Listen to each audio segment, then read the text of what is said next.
Hi, this is the Prof, and this is my posting for the last weekend in June 2019. Today we're going to talk a little bit about diplomacy.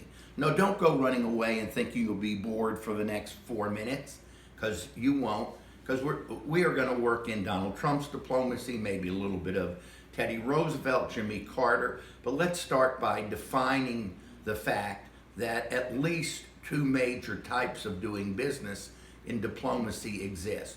One is where the subordinates do all the negotiating ahead of time, get contracts ready, if you will, paperwork, declarations, and then the big deals, the leaders of the nation states come in for a photo op, shake hands, use a number of pens, and sign.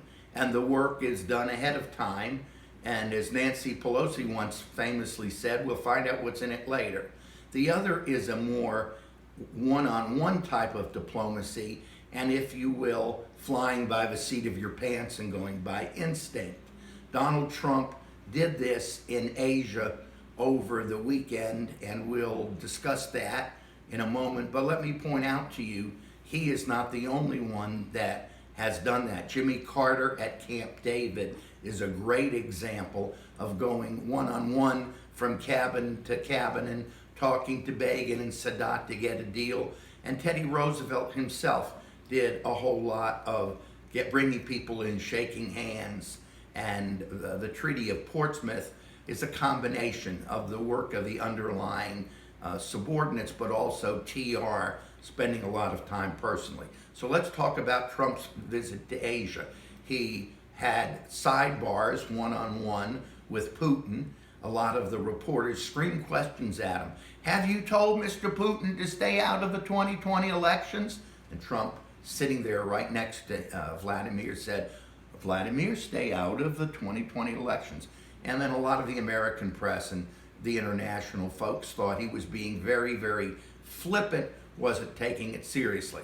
What do you want him to do with his rival sitting there right next to him? You want to have him try to scold him or choke him in public? That's not the way one-on-one diplomacy or any diplomacy works. He had a meeting with Xi Jinping.